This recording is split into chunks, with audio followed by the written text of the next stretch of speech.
guys, welcome to another Kamikaze creation video. Back in the shed, I'm going to do a little bit more work on the engine today. I'm actually going to separate the engine and gearbox, get it sitting up on an engine stand because I'm sick of working on the floor, and I might roll it over and take the sump off and have my first look inside at the big ends, because that's the biggest amount of feedback I've had about these motors, is they spin bearings. So I want to check those big ends out. It's not a hard thing to do to replace those big end bearings if I need to, but we'll see how we go. I've done a little bit more polishing on that one rocker cover that I've been working on.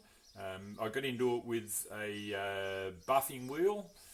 So I started off with just a wire wheel, just getting the tarnish of it. I hit it with a buffing wheel. It still had a few marks on it. So I used a bit of wet and dry and just polished certain areas with wet and dry. Got a bit more consistency on the surface. And then I hit it with a buffing wheel again. It's not a perfect job, but it's not bad. And I'm pretty happy with the result. So anyway, I'll get into it. So as you can see, this side looks pretty nice, you know, good enough for what I'm after. I'll be interested to see how it maintains that luster. The other side, haven't touched it at all. So you can see it's a pretty big result from where I started. And there wasn't a lot of time in that. It was just sort of getting down, going through the process, hitting it with a wire wheel, cleaning it up.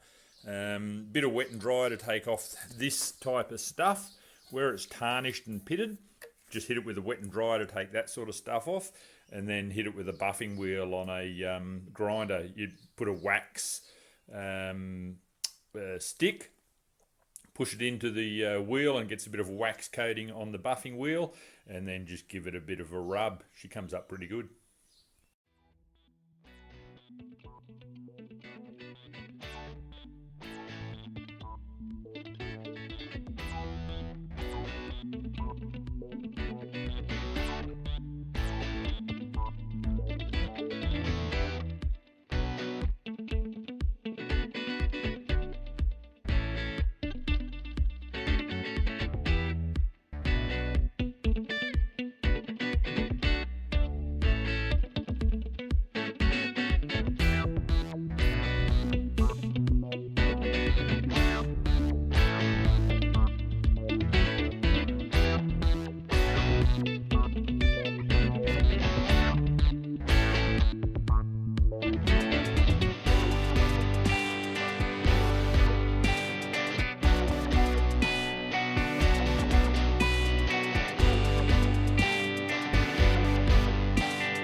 There you go, guys. The gearbox, clutch, pressure plate are off.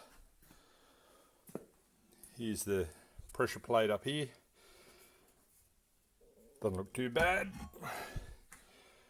And the clutch assembly, not too bad either. Still a fair bit of meat on the clutch. Anyway, I'll see what I use when I put it back together. Found a little bit more evidence of the quality of this motor. That rear main looks brand new as well, and I can actually see some gasket compound on the inside there. So I think I'm pretty good with this motor. Well, in the miracle of film, that took no time at all. But in actuality, it took a long time. I had to do a lot of modification of the mounts for the engine stand.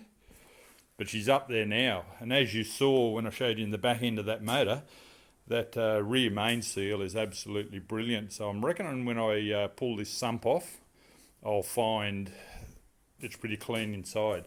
What I had to do in these engine mounts here was shorten them. I used the bolts out of the gearbox, the bell housing bolts, so I just shortened down these mounting plates. I can make some new ones of them for any engine. Shorten them down so that I'd get a bit of purchase on the threads in there, but she's all off nice and solid now. So I flipped it over, and one of the reasons, in talking to someone the other day that's got one of these, got a little Supra, he actually did a rear main, he did a big end bearing in one of his engines, and was saying the biggest thing you've got to be careful of is oil flow and oil capacity. Now, having had that sump cut down so much, there's a lot cut out of that sump. That's a lot of oil volume. So one of the things I'll be looking at, I'm going to take this sump off, but one of the things I'll be looking at is looking at a front sump oil pan. See if I can find something. If not, I might have to get one made up.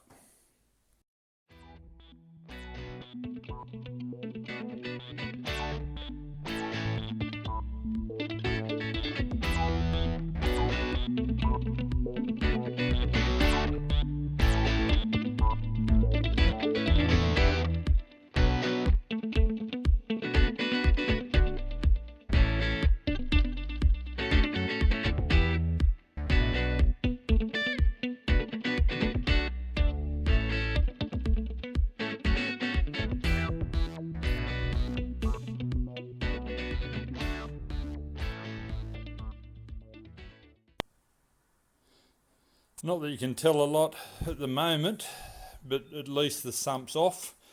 I'm going to give that gasket face a really good clean up. They've used a whole heap of Permatex when they've put it together, and that cover there was absolutely covered in it. No sign of a gasket. You've just got that metal plate that seems to help a little bit with containment of the oil, and Permatex. So it's probably why she was leaking a fair bit. Anyway, all good.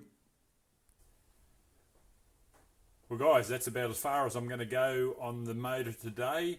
I've actually just received the copy of the invoice for the work done on this motor, and she's all covered. So it had the rear mains done, had the head done, it had some pocket porting done, had the valves done, it's had the rings done, the big ends done, so it's all looking good. I can concentrate on the externals. I still needed to pull that sump off because it was leaking pretty badly, and I had a fair bit of gasket goo used instead of an actual gasket. Not sure whether that's the way it's done, but I'll research and see if I can buy a gasket for the sump. Give those faces all a good clean up. My other issue is the amount cut out of the sump, and whether that's going to cause a problem with volume of oil for the bottom end of the motor, so I need to do a little bit of research on that. But they're all little hurdles to overcome. It's good to get it up and give it a bit of a clean. I'll probably give the bottom end of the motor a bit of a clean out, turn it over and give it a bit of a clean out and get some fresh oil running around in there for when I put it all back together. But it's all looking good. It's been a good process getting down into this motor. From here on in, I think I can start putting it back together and getting it ready to slip back in the car. The car's only probably 1 or 2 weeks away now, I think, from going up and getting some body work done. And I want to get that done so I can, once I get this motor back together, I can slip it in as a long block and then I'll build it up in the car. Anyway, thanks for watching.